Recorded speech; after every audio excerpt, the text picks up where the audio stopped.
Brian Cox here with Ian Quiel, Southern Nevada Off-Road Recovery, and we have a little series here we're going to do on splicing. This is part one, what we're going to talk about first is splicing the whole line. What do you do if you snap a whole line, and you know, what are your options? I would say option one is just to tie a knot between them. You know, but what's the drawbacks there? Well, a knot could potentially reduce your max pulling capacity on the line by maybe 65% even. Yeah. Pretty substantial. So. Yeah, so it depending on the knot, even if you're a good knot maker, the knot's gonna take, you know, it's gonna take 35–40% of the strength out of that line. So if you have a winch rope rated for 10,000 pounds, now you've got a 6,500 pound line, sure. 7,000 pound line. So and if when it snaps, it's going to snap at the knot. Mm-hmm. So what's our options, and what do we do? What you do is you splice, and splicing is very simple and easy. It's not something to be intimidated by. And you have a tool here that you like to use. What is that? Yeah, this is actually called the Factor 55 Fast Fid. And they make a really nice tool that basically has like the Chinese finger trap type technology, so you can push it together and it'll create a basket that will grab a hold of the end of the rope, hold it real securely, so you can start to feed it back through the rope as you're doing the process. So this is far one of the best tools that I've come across. I think it's the best. In fact, this is sold with the Safe Extract recovery system. Yep.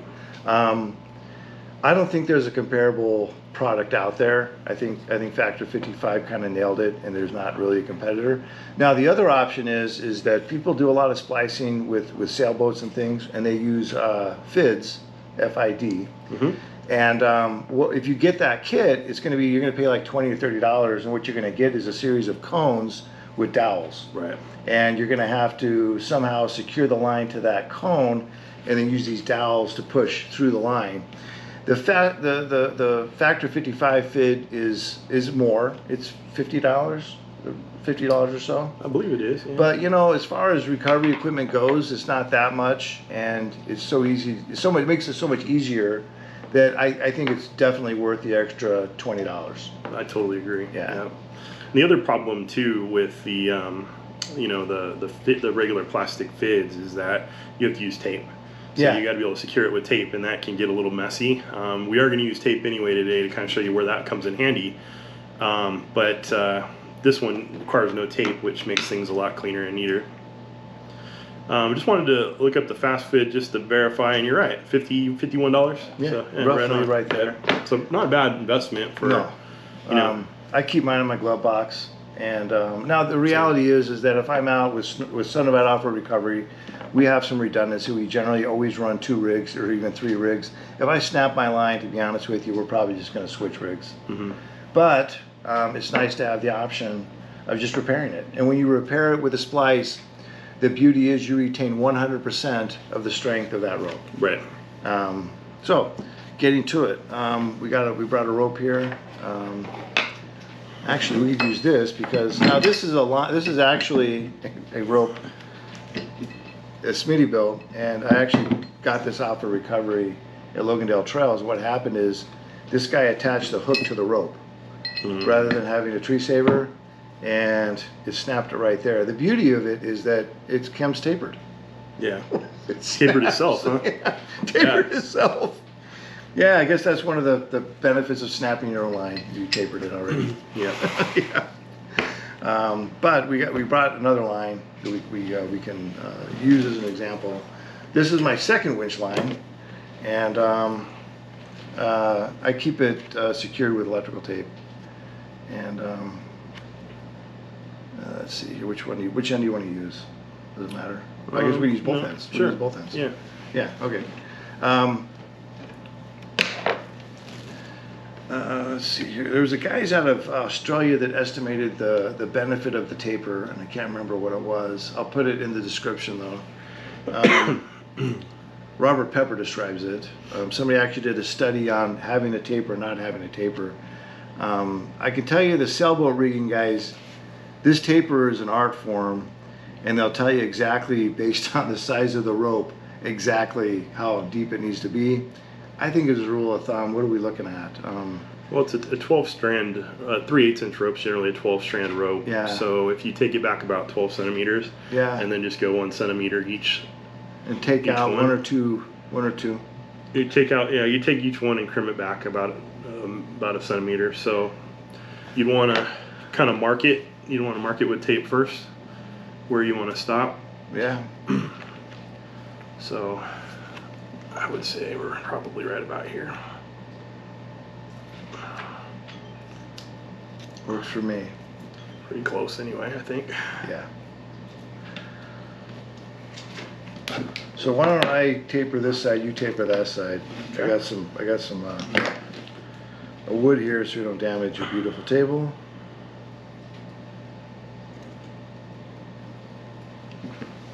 This Dyneema, you know, it's such a risk with abrasion, but this stuff is not easy to cut. Yeah. It is not. It's not. Even with the sharpest knives I've had, I've struggled with that. People talk about tin snips, maybe. Yeah, I've even tried medical shears, and it still doesn't like it. Yeah. Pretty tough stuff. But if you drag it on the rocks, it'll last about 2 seconds, and you won't have any line anymore.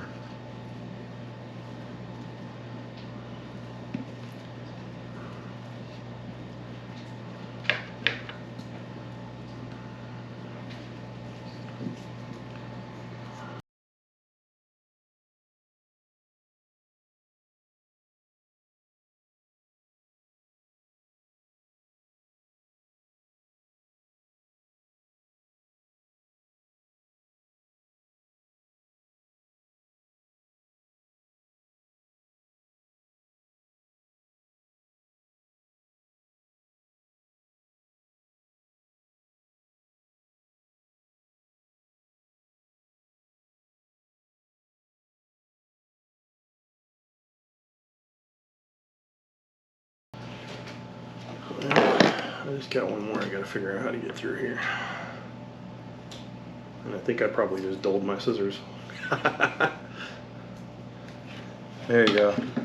Alright, that should be pretty good. Okay. So from here, I think we need to determine how deep the bearing needs to go. Yep. And the great thing about the Factor 55 FID is that right on the FID itself, it tells you how deep you need to go. And this is a 3/8 line. This is actually TRE line. This is a tactical recovery equipment line. It's a very good company. And for a 3/8 line, they recommend a bury between 20 and 27 inches. I think I'd fudge it and do 30 if it was me, but anywhere in that range, you're good. I took a second to measure the fast fit, and it's actually 16 inches. Okay. So if you essentially double that fast fit, you're at 32. The whole thing? Yeah. Okay. So if you kind of measure that way, if you don't have a measuring tape, that would do the trick. I like that. Okay, so here's mine. You go ahead and measure yours. You got a tape there. There you go.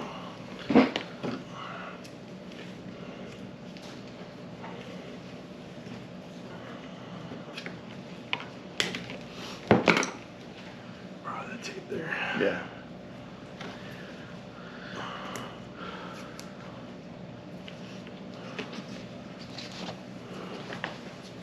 When I think of the strength of a splice is not the initial lock, and we'll get to other different types. I don't know what you call this when you're just going out and through. It's not the Brummel.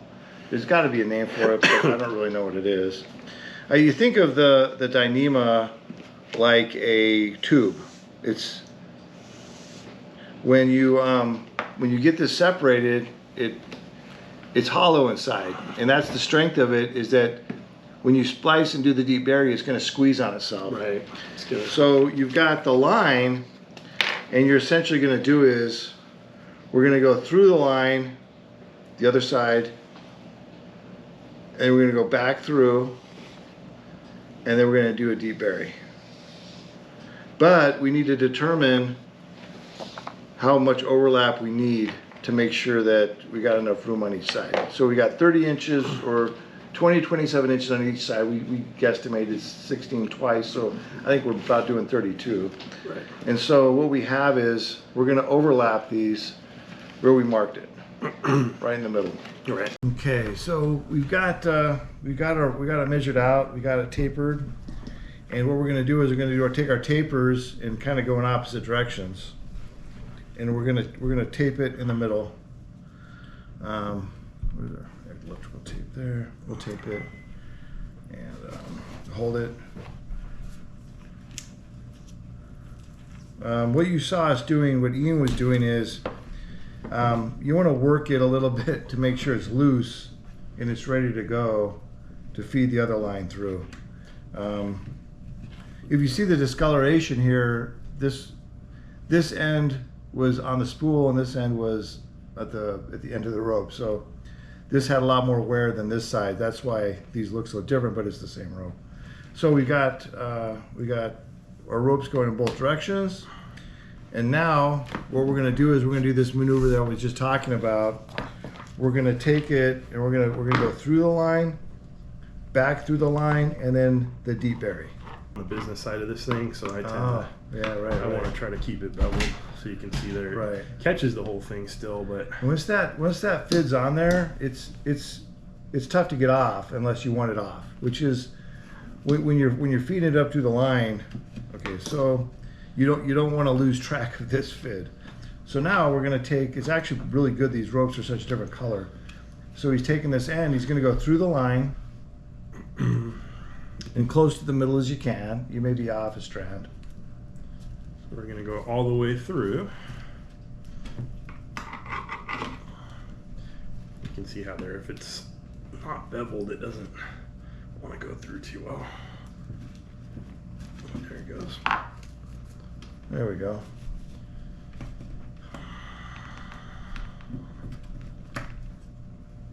Okay, we're through one side.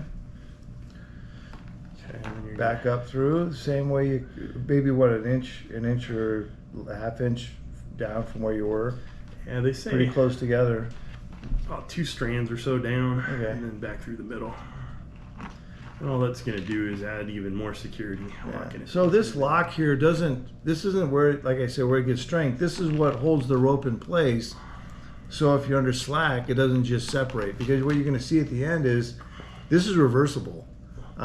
This splice you can undo if you want to, and this lock here going back through and back through just holds the rope in place, so that when the rope is loose, it just isn't going to naturally just fall apart. Okay. So from there, we've done the lock. We've gone down and up. Now we're going to go back in for the deep bury. Okay. So again, about two strands down and back through, but this time we're gonna try to get your fit into the center of the rope. With the cones, if you went in the wrong way, or you went down and maybe you caught a strand wrong, the fid can go back and you can push it in and out. With the cone, I don't think you could do that without it coming apart. I just think that's a benefit, another benefit of the fid. Yeah, you can see here once it gets going in the middle there, it wants to just keep feeding itself through. So you're just gonna start working that on there.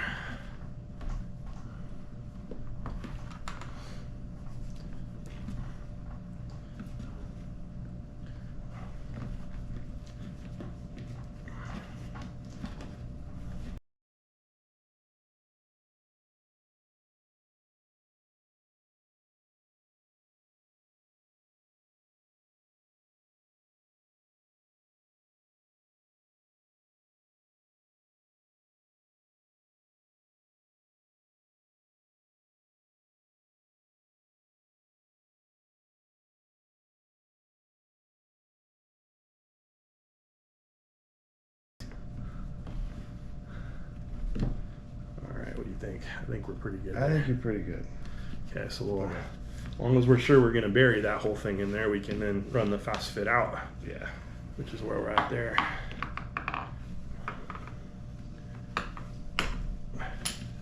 Almost got it. A little bit more. And you got a little twisted.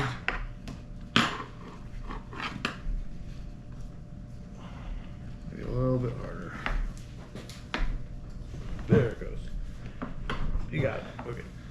So now we're going to detach the FID, and we're going to call it milking the rope. And you'll see why we call it that. At this point, you can make sure to take the tape off. Oh yeah, right. Tape off on this end here, because you don't want that tape inside of the rope. Okay.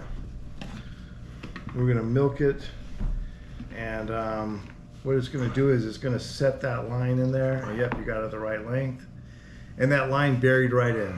So now what you have is that's half of the splice, and it's kind of thick here, and the line's inside. But when that gets under tension, that's not letting loose. No.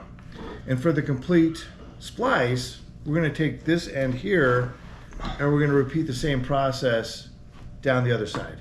Right. Yeah, and that completes the splice. So you won't see any rope sticking out once it's Right. all buried in there. So that's Yeah, and you know, it's a skill that may be a little intimidating at first. With the right tools and just a little bit of practice, you know, this is a great tool to make sure that a snap winch line doesn't leave you stranded. Yep. Yeah. It's amazing how strong that compression of that rope is on itself. It really constricts and holds itself together quite well. Yet it's reversible. If I wanted to take this apart, which I will, I can, and you know, it's a wonderful way to fix line. Yeah. And with that, our next video is going to be on more of a trail repair, what to do with if you snap your thimble or shackle mount off, or you just lose it completely. And what do you do? You know, Yeah. what do you do if you don't have a hook at all because you've lost it or something's happened to it, or you just can't put it back on? With that, that concludes this video.